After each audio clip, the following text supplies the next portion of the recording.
You'll never guess what was hidden in this home. Considering that we just watched the Netflix new John Wayne Gacy thing. 33 people? No, it was 29, like, what? Yeah, in his house. 33 total. But anyway, Yeah. so many things could be hidden in your home. So many fun things could be hidden in your home. But Easter if eggs. it's a Mr. Ballen video, I'm going to guess that it's something that's not very pleasant.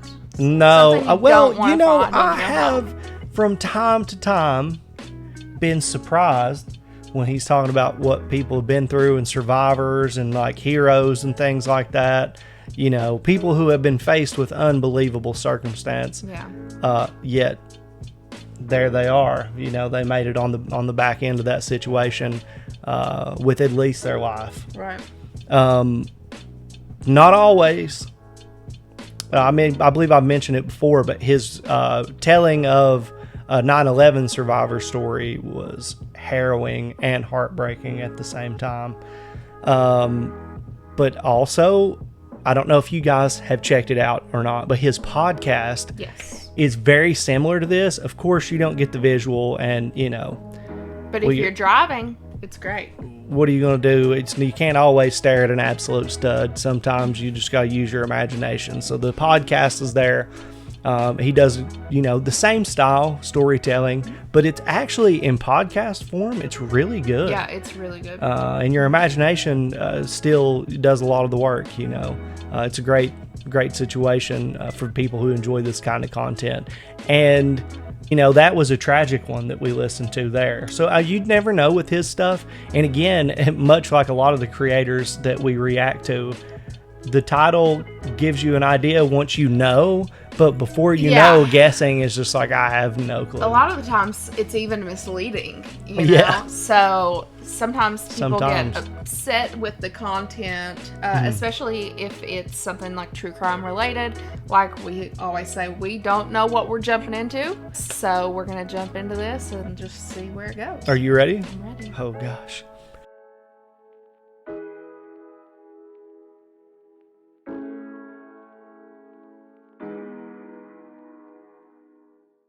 A large, strange device was discovered inside of the secret room in northern England in 2002. And today, I'm going to share the awful truth behind it. But before we get into today's story, if you're a fan of the strange, dark, and mysterious delivered in story format, then you've come to the right place because that's all we do, and we upload once or twice every week. So if that's of interest to you, please sneak into the Like Button's house the day before their wedding and replace their dress shoes with Crocs. Also, please subscribe to our channel and turn on all notifications so you don't miss any of our weekly uploads. All right, let's get into today's story.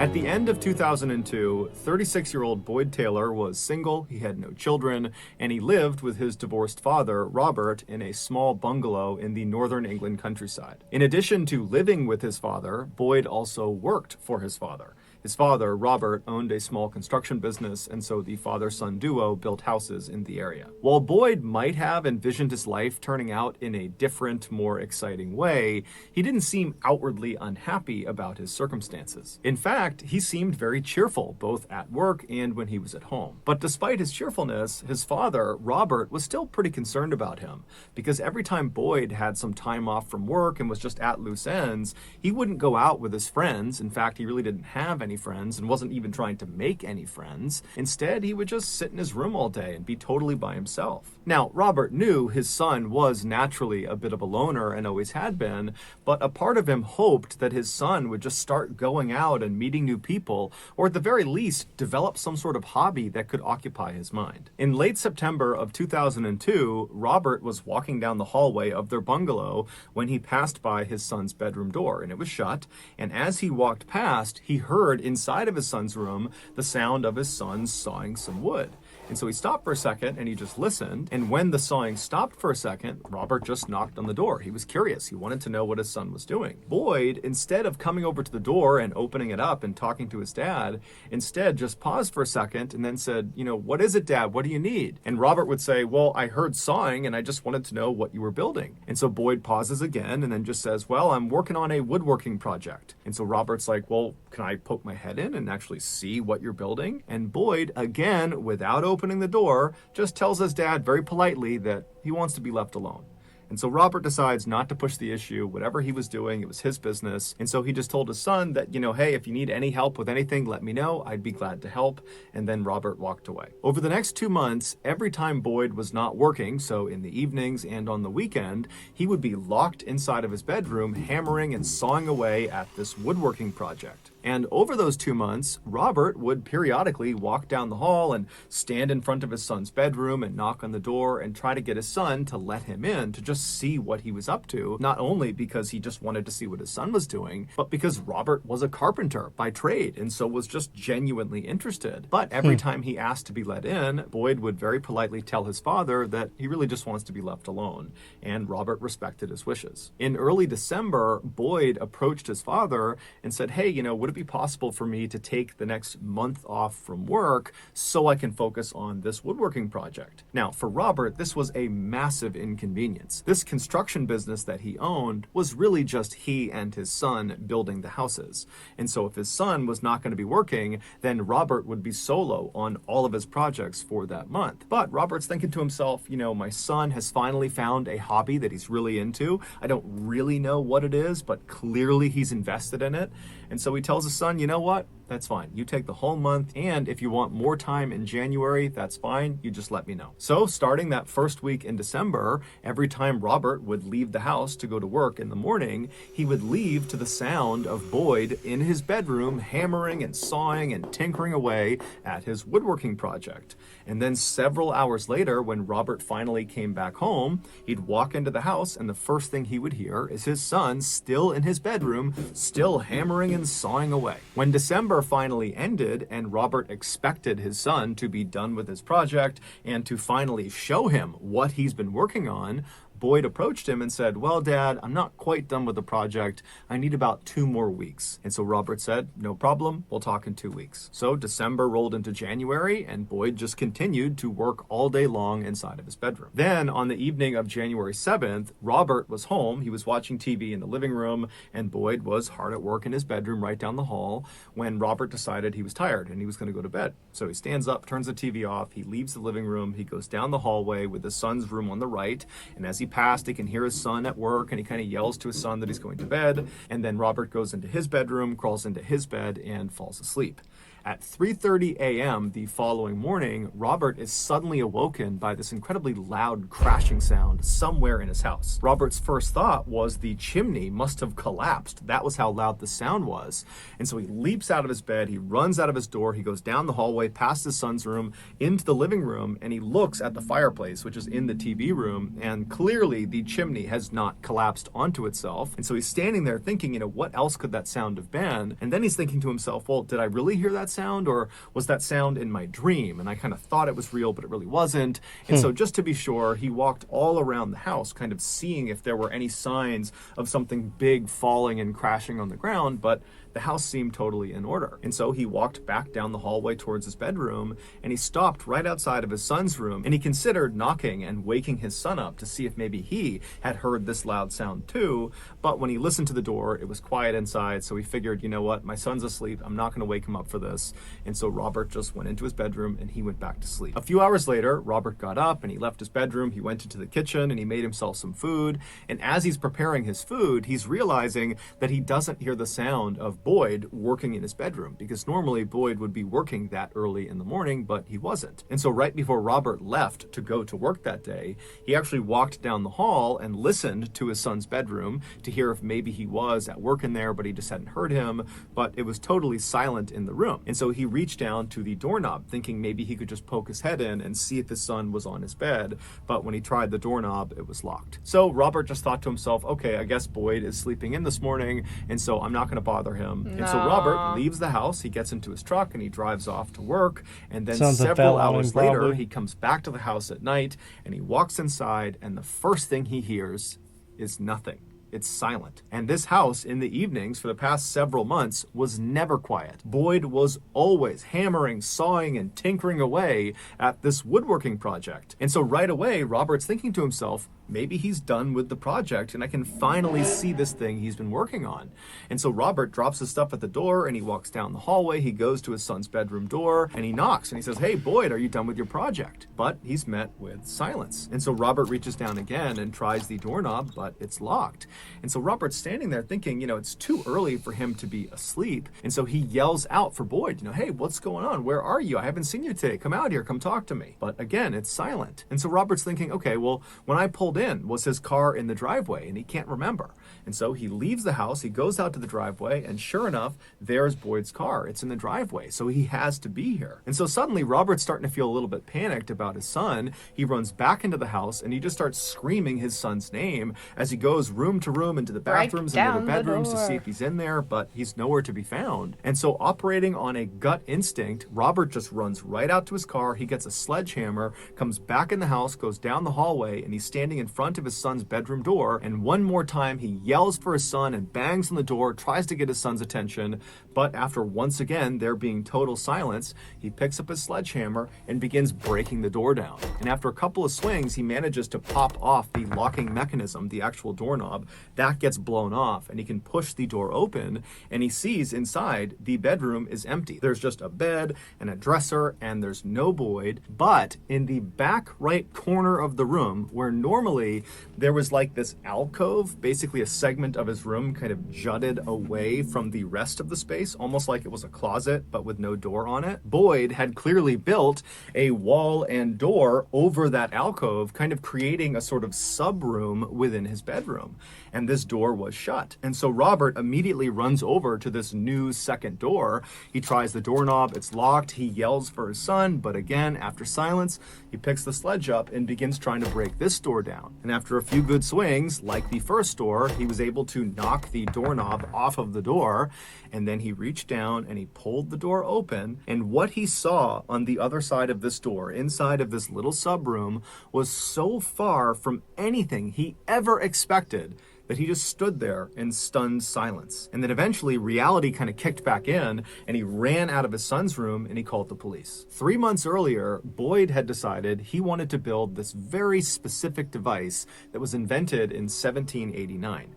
Now, he didn't want his father to know about this device, and so he built that door and wall frame in front of that alcove specifically so he could build this device inside of this new subroom in privacy. He also always made sure to lock his main bedroom door. So for 3 months, Boyd began constructing this 8-foot tall, 3-foot wide structure inside of the subroom. And once the shell of this device was constructed, he began installing all of its inner workings. These included things like various lengths of wire and clock timers and a jigsaw, which is like an electric saw. And then finally, on January 7th, it was complete. So that night, Boyd blew up an air mattress and he slid it inside of the subroom right underneath this ancient machine he had built. And then after that, he went and locked the main bedroom door. He went into the subroom himself and shut the subroom door and locked that. And then he pulled 12 sleeping pills out of his pocket, swallowed those, and then laid down on this air mattress on his back, looking up at the inner workings of this machine. And then once he was positioned the way he wanted to, he reached over up inside of this machine and he felt around for a button that he had placed. He pressed that button, and then he put his hands over his chest and he laid there looking straight up until the sleeping pills kicked in and he fell asleep. That button he pressed right before he passed out from the sleeping pills started a timer, and when that timer went off, it would actually activate this whole device. And so several hours after pressing that button, the timer finally went off at 3:30 a.m. The first thing that happened when this device was activated is the jigsaw, the electric saw, began sawing this wire. Now the wire had been very intentionally placed against the teeth of this jigsaw, and so it's cutting this wire, and this wire is supporting this weighted down heavy angular blade that's pointing straight down. And so as soon as this wire is cut, it releases the blade, and the blade that almost looks like this oversized axe head begins falling straight down this chute, and the chute aims the blade directly onto the front of Boyd's throat. Boyd's woodworking project was a guillotine, and that loud crashing sound that woke Robert up at 3:30 in the morning on January 8th, that was the sound of the blade of this guillotine crashing down and decapitating his son. Even though Boyd did not leave behind a note explaining his actions, it was determined Boyd's death was in fact a suicide, a very complicated and deliberate suicide. Boyd's father and other people involved in this case have come to the conclusion that Boyd was clearly showing signs of depression before he chose to take his own life. And so maybe if Boyd had reached out for help, or if there had been some sort of intervention, his death could have been prevented. And if you or anyone you know is struggling with mental health, remember you are not alone. No matter how bad it feels, there are resources out there that can help you. And so I've listed a number of them in the description below. So that's going to do it, guys. If you got something out of today's episode and you haven't done this already, please sneak into the Like Button's house the day before their wedding and replace their dress shoes with Crocs. Also, please subscribe to our channel and turn on all notifications so you don't miss any of our weekly 1 or 2 video uploads. Read my shirt. I don't even know where to begin on this one.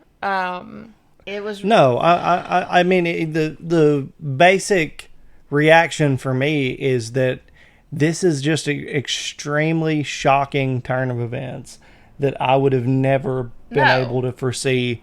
So I couldn't imagine being this guy's dad and just like, you never would expect that. No.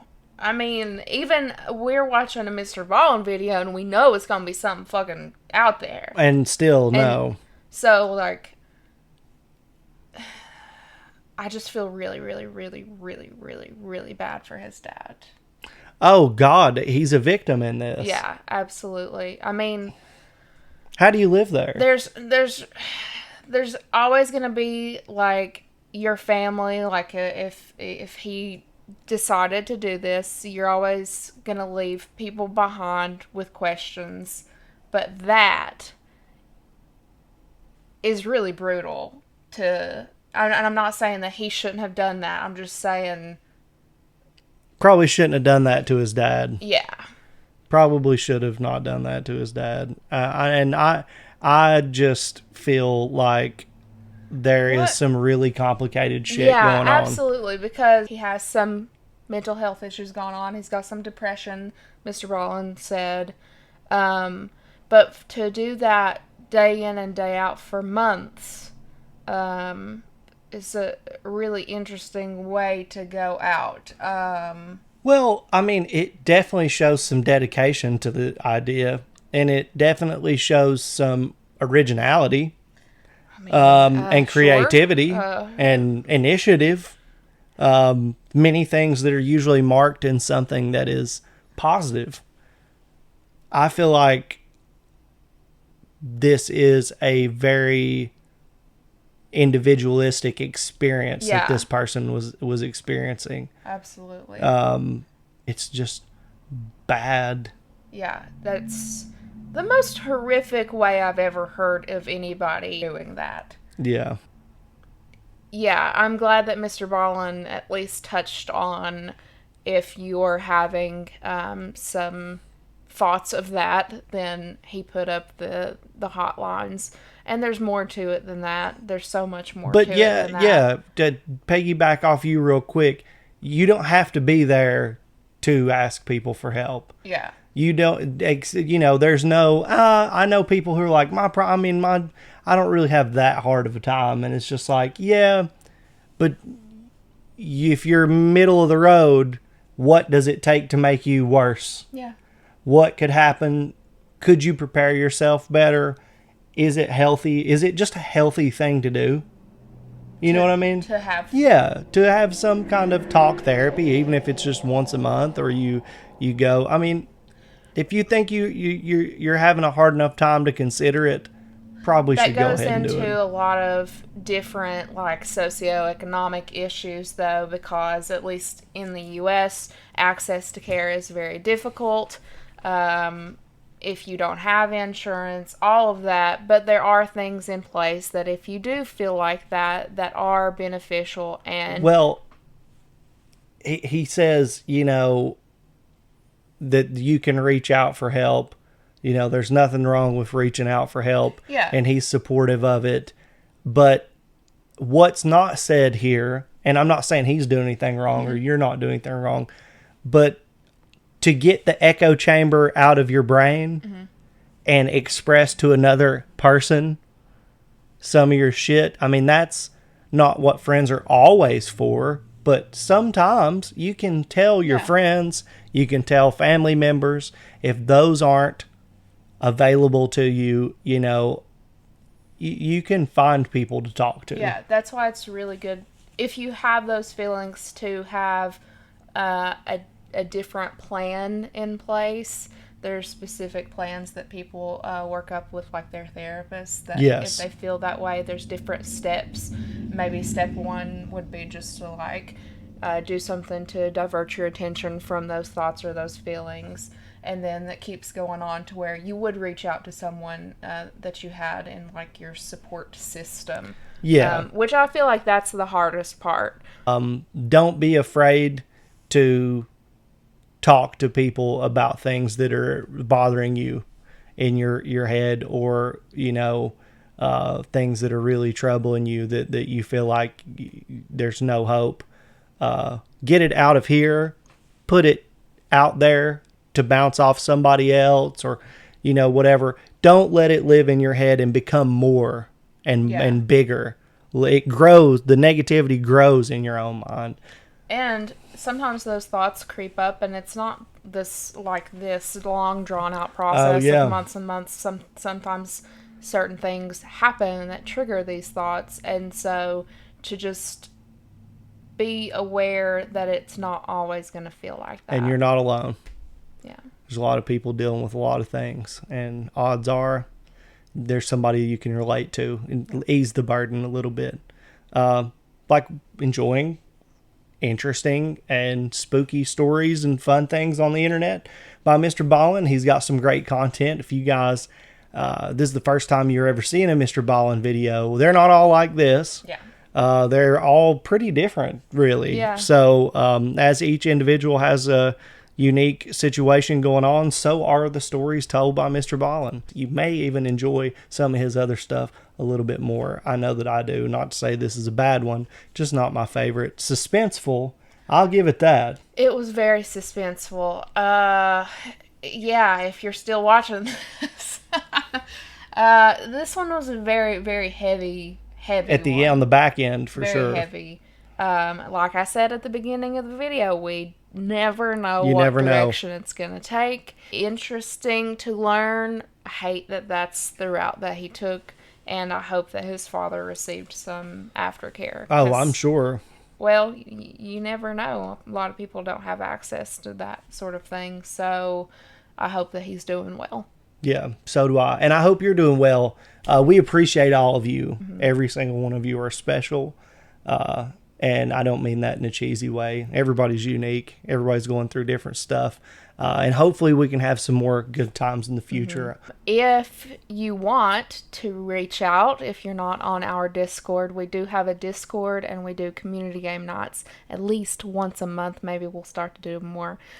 So if you want to make more friends and have more internet pals to hang out with and talk to, we're definitely here. We would love to have you, and just join the Discord and chat with some of our folks. We got a good community on Discord. Mm-hmm. Tons of cool people. We appreciate you for watching this one. Hopefully we'll see you in the next video. See you guys.